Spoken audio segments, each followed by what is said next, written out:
on the road. Welcome to the November 4th, 2020 board work session of the Pullman School Board. And today we have the exciting reports from Cameron Grpw, our Lincoln Middle School principal, and Juston Pollestad, our Pullman High School principal. And I noticed they all have backup staff with them just to keep them in line. Is that way? Tammy and Debbie are there, and Chris. So, all right. Well, good. Comic relief. No, that would be you, Cameron. But yeah. All right. So it says here at the top of the list is Cameron Grpw. Sure. So, hey, so do I need to? I'm assuming I need to share my screen. Is that correct? And you should be able to share, Cameron. Yeah, I got it. At least I think so.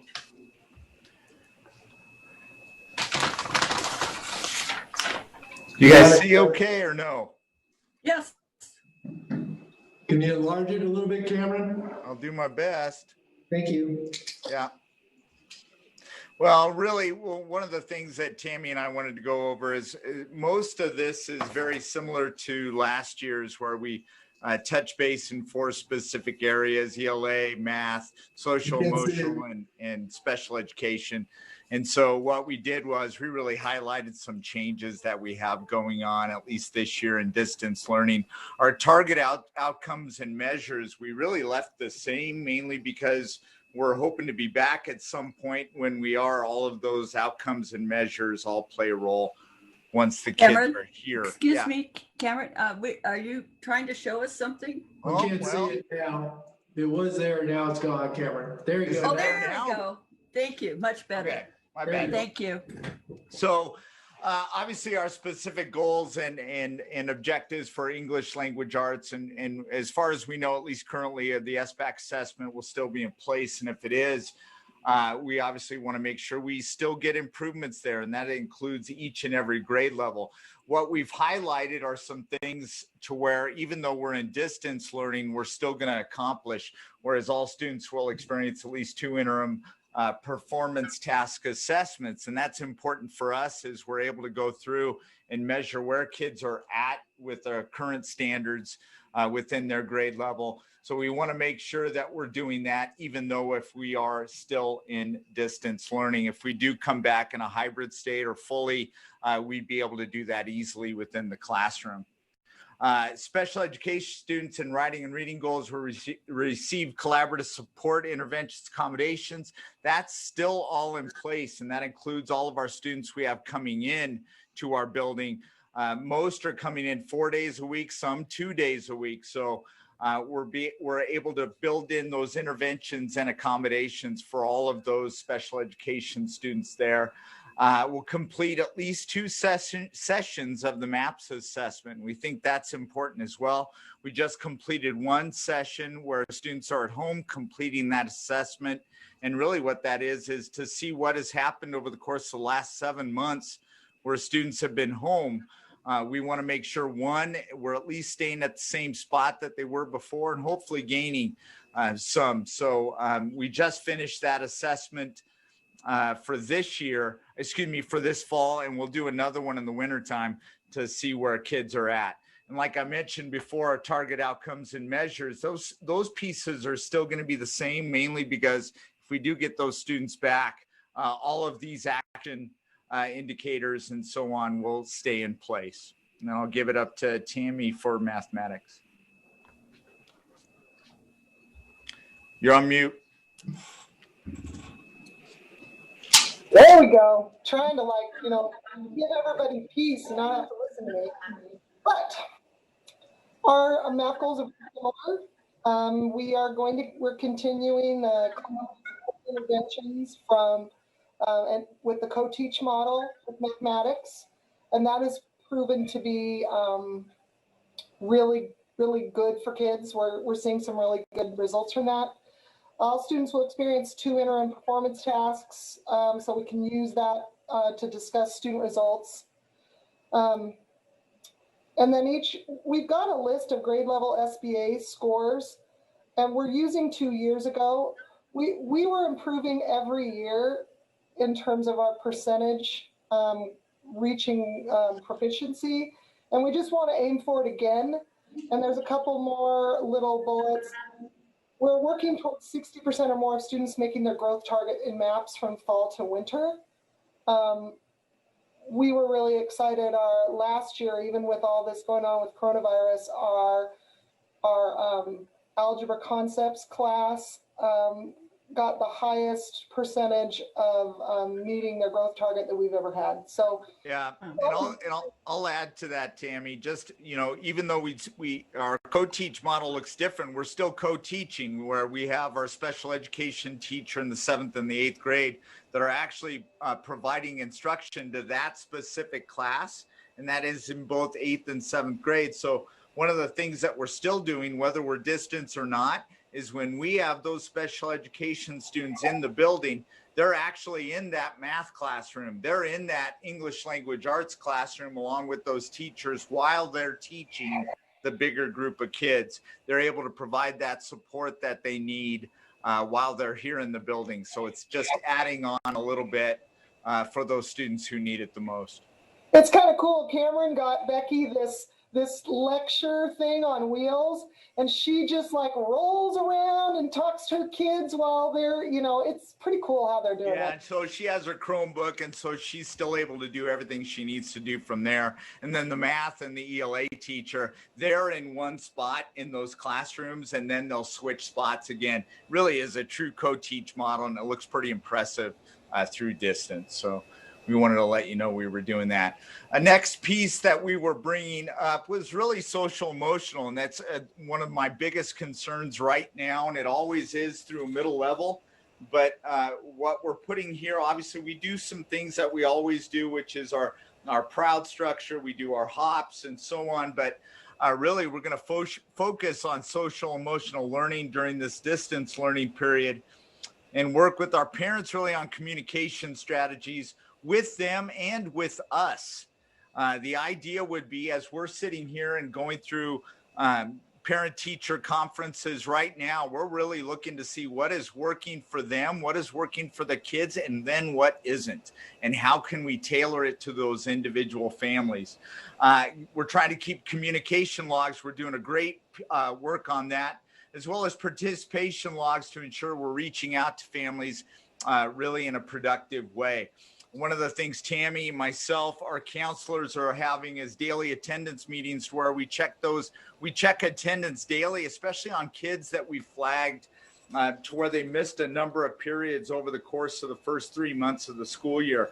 We have phone calls checking in on what barriers do they have in place and what barriers can we begin to take away for kids and families. Home visits, we've talked about this. I did 10 home visits yesterday.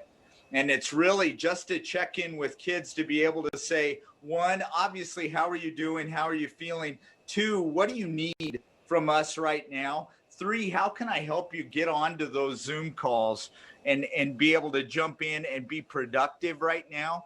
Because really what we want kids to do is chase the learning rather than points right now. And so any way that they can get on to every single meeting is important. So obviously our assistant principal, Tammy Sewell, and our counselors, we're doing that daily, being able to head out to families and to help them out.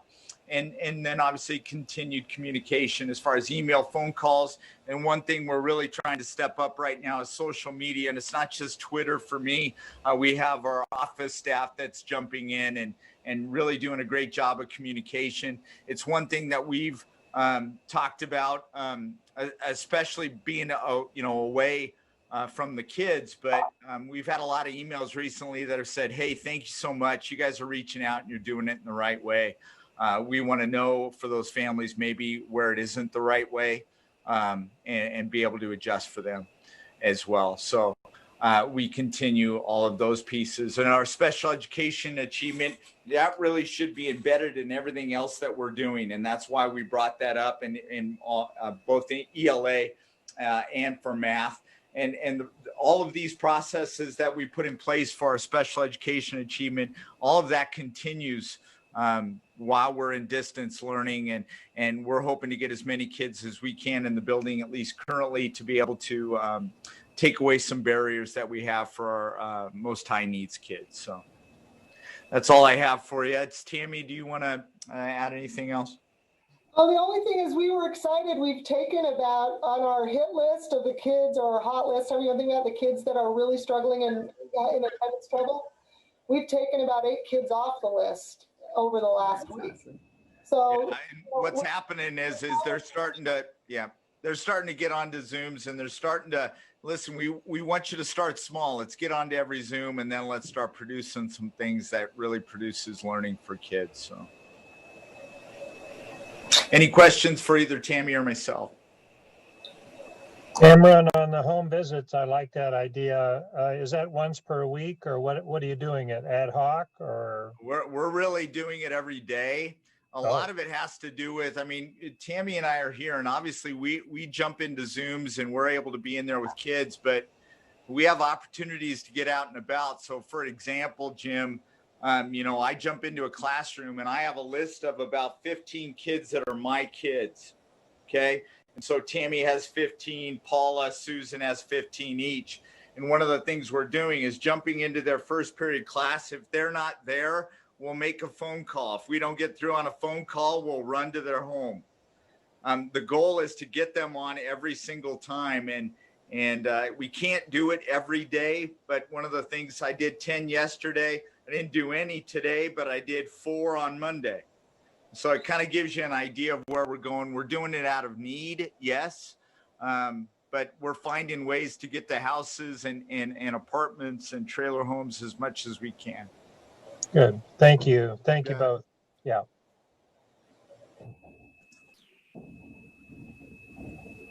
Thank you, guys. No. Thank you, Cameron. Thank Absolutely. you, Tammy. Keep up the good work, and let's hope we can get those kids in there soon. Well, all the kids. We think we're doing a pretty darn good job right now with the kids that are coming in, but I think we can do some more work with that. So. Okay, perfect. And you find that are there many other struggling kids that you have, or is it just? I'd say, well, let's add my 2 kids to the mix, and they have all the resources they need. So when you talk about social emotional, it's not just the socioeconomic. No, right? It's kids who've been out of school for 7 months, and I know my kids who have all the resources they need, and they have a principal and maybe the best teacher on the planet in their household, and they're struggling too. So, what we're going to do is keep fighting for all kids, no matter what, and we hope we can get them soon. perfect. Yep. Keep up the good work. Thank you. Susan.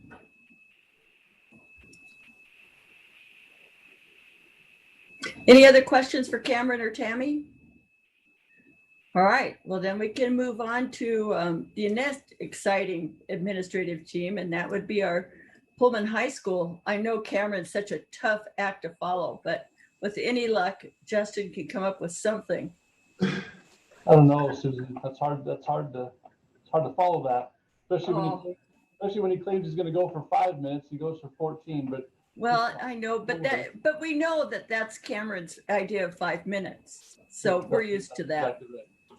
Exactly right. So I believe we're shared up there on the screen. I don't know if we can make that any bigger or what we need to do for folks to be able to see that, but that's about what we got there. So thanks for having us here this afternoon.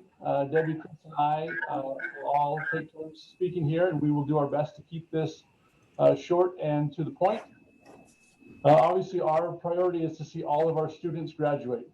That is our goal, and we have 4 sub parts to that goal. And we'll jump right in here. And the first one, and one of the most important things is our parent and family engagement.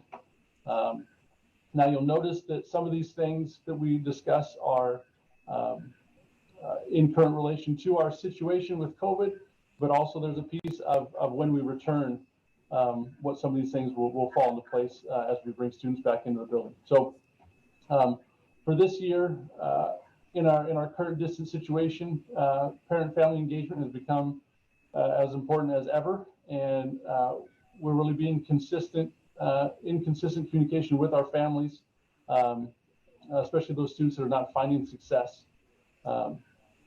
And so right now, every 6 weeks for our juniors and seniors, we're comparing our list of students that are failing those core classes to our parent contacts, and making sure that we are following through and following up and making sure kids have what they need, families have what they need. And then strategies, of course, is our communication. We're increasing our teacher-parent communication regarding academic and behavioral successes and struggles. Our successes are things like our "Wish You Were Here" cards. We send those home anytime something good happens. We're sending those great successes home, whether a kid was, hadn't been in on a Zoom for a while, and then shows up and participate a little bit. We're trying to follow through and let those students and families know that we're noticing them. At the same time, we're using a range of methods to get a hold of our families.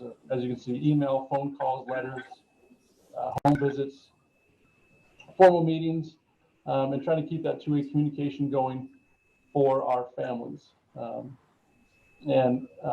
Recently, this year especially, our website and social media has really had to take on a bigger role in our communication because of our situation. Denise Thompson, our office manager, has done a fabulous job of helping to do that. She's been a huge support in making things more accessible to our families and parents. So been really helpful there. And our communication continues to improve with our families. And so I'll turn it over to Chris next, cover the next portion. Yeah, so for our second one is about school safety and climate. During this school year, and it's hard to kind of fulfill a lot of this because we don't have the students here. But we'll work consistently to implement disciplinary processes that help keep kids in the classroom. Our aim is to increase student time in the classroom, decrease exclusion from the classroom due to behaviors. Right now we're not doing that just because they're not here, but we'll get there. We're going to measure that with our end of the year data stuff. Some of the strategies focus on family contact, going back to what Justin was talking about, is family communication, whether it's done by the teachers, done by administration, done by counselors, to help support those student behaviors and get them back and get them on the correct way of doing that. Using restorative justice practice so that we are keeping kids in class and not taking them out of class. School safety is a big thing for us too as well. Consistent staff supervision before and after school throughout the campus. We did that last year. Teachers out, administrators out with bus duty, and just making sure that the kids are being watched. But it's also important, that kind of goes back to kind of the social emotional piece, is when kids see you out there, they're going to develop those relationships as well, and kind of use you as a support as well. We'll continue to do our safety drills and collaborate with the outside organization, Pullman Fire Department, Pullman Police. We'll create consistent. So one thing we're working on right now is creating consistent procedures for safety when students are back in the building. So we kind of look, fortunately in my position, I have a lot of contact with a lot of administrators up to the Spokane area. And so we kind of set up, I know Bob referred to it as the gauntlet, but that's looking at the way Meade and Clarkson have done it, because they're back in hybrid. We kind of followed the East Valley School District's model, and we're setting up a screening for anybody that's coming in the building. They do the attestation form, but they're also doing that temperature scanner. We just feel that it's kind of creates a safe environment, not for only for our students, but for our teachers as well. And so that's kind of what we're doing for school safety at this point. And I'll turn it over to Debbie. Thank you, Chris. So, the next goal is about student achievement, which kind of is the meat of why we're here, and goes back to our goal of having 100% graduation. And so we've been really focusing on those core classes and getting students to make sure they're passing. Last year we were looking at our F list, our kids that were failing, and this year it says incomplete on there as well, because with the new situation we're in, students don't have Fs, they're going to have incompletes and have a chance to make those classes up or fill those holes. But our goal is to get that number down lower. So last spring we had about an 8.6 incomplete rate for the core classes. We're definitely wanting to get that lower, and so This year we're aiming to be 5 or fewer, and that still is a high number, but we're working to get them lower. And the way we're doing that is we're looking at our F lists more than just a term. We're pulling them from the current grade book and getting those contacts in. Teachers, counselors, we've had lots of parent meetings where all of the teachers wrap around with a student and, okay, you're feeling like you're in a hole because you're here, you've got an F, you have a lot of missing assignments. So how can we help you find a way to get out of this and move on and move forward and not feel like that it's a non-winning situation for you? So we have a lot of different supports in that place. We've continued with our SIT process of refining that and really honing in on what needs our students have, what barriers they have, especially with the distance learning, and doing everything we can, from bringing them in if they don't have internet at home, or bringing them in for some supports during days in small groups, and working with teachers to come down occasionally and check in with them so they have that contact, and doing everything we can to hopefully help them find success in a really different kind of learning environment.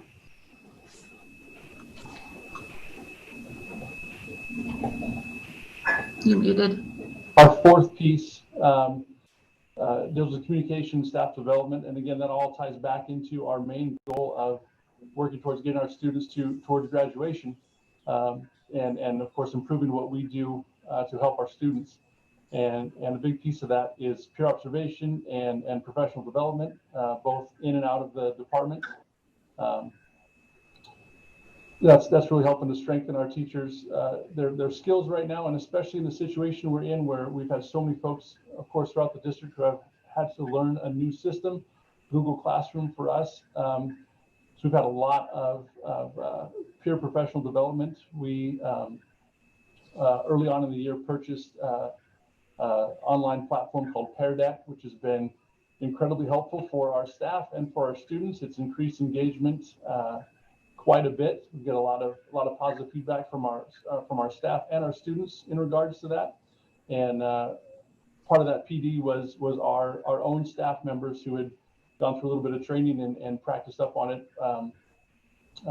provided the professional development to the rest of our staff. So we're already knocking some of this stuff out because we're in November. Usually we cover this stuff early on in the year. So we're getting in already. And then of course, folks are getting in and observing each other. We're going to continue to increase that so that we can continue to improve our practices, especially in this distance model that we're in right now. That's our 4. Any questions on any of that for any of the 3 of us? Justin, I know that you have a lot of kids that are just not engaging at all with this kind of learning, and they've been good students and now they're failing students. And do you have any process to kind of get those kids back in? I know some of them are really going into a deep funk and some serious depression, and it's really scary because, you know, at this point we could start losing kids. It is very scary, and you are right. There are kids that are seeing some depression and facing some things. And so what we are working on doing is, obviously we're bringing students in with special needs, students with ELL needs, students with that need access to technology are coming in. But what we're trying to push now is in small pods to bring in students to access some of our hands-on learning, some of our CTE classes. The first one we're trying to work with is Tim Shotzko's class in the shop. We figured that's a great place to start. We can be incredibly safe there. Not only is our shop huge, so we have plenty of room for people to socially distance, they're also welding, so they're wearing masks. And this is something that we want to get going and get moving through, not just Tim, but also our other CTE teachers, and then continue to expand that so we can continue to bring kids in. A lot of the kids, Susan, that you're talking about are kids that that need hands-on, that need something besides sitting behind a screen. And so if we can bring them in for a chunk of the day, even if it's once a week to begin, that's going to be a huge advantage, a huge help for everyone, not just the kids, but our staff as well, because our staff, you know, Tim Shotzko, you know, I had to try to help him sit down. He was so excited that this was an opportunity that he might have. And so just really excited about moving forward with this and trying to get students in. And he's already working on a survey to get to his students as far as, so how do you need to get here? What does transportation look like? And then what can we do to help get them here and get this rolling? Because you're right on, Susan, we need to get safely get some students back in the building in appropriate ways. Yeah, it's the, you know, the secondary level, everything is about their friends and their interactions with people, and to have everybody so confined is really difficult. I think but I'm really worried about some of them. So hopefully we well, can and just I'll kind of piggyback on what Justin said.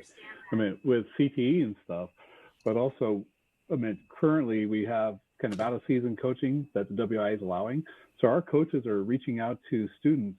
So far, our coaches have already spent 184.5 hours with students, whether that's through Google Classroom, through Zoom, through, you know, it's a virtual stuff, but we're emailing them, these are your kids that are failing. And this is, you know, and so our coaches and our advisors, whether it's drama, music, or whatever, they're reaching out to these students to try to help them, try to get them out of that funk, even though it's hard to do that right now. But, you know, our coaches, our staff members are doing the best they can with that. Yeah, I know that Andrew Mielke is having just Zoom chats, Zoom hangouts and stuff. I see that posted on Facebook, and I think that at least gives them, those with similar hobbies or what interests, that's the word, to at least hang out. And yeah, it's something we're going to, of course, we want to continue to go further down that path with our students, because that's a need. But I think our club advisors and coaches, like Chris said, are doing a really nice job for what we're able to do. They're really putting in a lot of time and are not just focused on, you know, we can go back to a David Kofer in football. He's not having them work on plays. He's talking to them about their grades and some social emotional stuff. And we have other coaches doing the same thing of trying to help get them through this time. So how does Kofer, does he reach out to the former players, or do the players have to reach out to him? How do you connect? Good question. So all the coaches that are doing this have to put me as their co-teacher for their Google Classroom. They do it through Zoom meetings. You know, whether it's Doug Winchell, whether it's David Kofer or Haley Fishback, they're all reaching out through Zooms and doing that as well. I know they're doing that to the middle school too, but they're reaching out to the kids, and Laura Lacey's emailing them which kids are failing and trying to reach out to get a hold of these guys and get them going as well. So they're doing it through Zoom, they're doing it through Google Meet, whatever their preference is, you know, and they're doing it through Google Classroom. As for athletics, we bought a program called Mind of the Athlete that deals with the depression, deals with that mental aspect of being an athlete, but also being a human. And, you know, a lot of the coaches are utilizing that as well. And I'll go back to David. Again, all of our coaches are doing a great job, but I'll go back to David Kofer again, because football tends to have a lot of students that turn out. And he said this year for this session, he had more than 60 students turn out for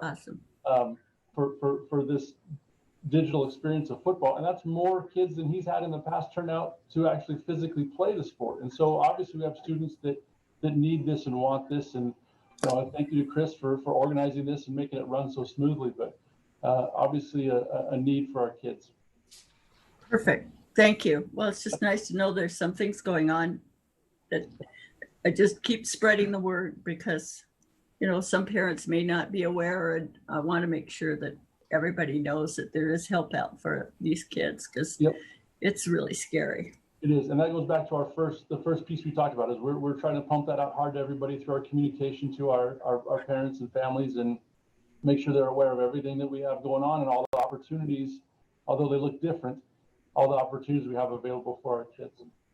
Perfect. Thank you, Justin. Debbie. Justin, I wanted to say real quick, I know we've got to leave. It's 4:30. I really like all of the initiative, you know, both the middle school and high school are taking with trying to serve our students, all kind of stuck in this online situation. I think the pod thing is awesome.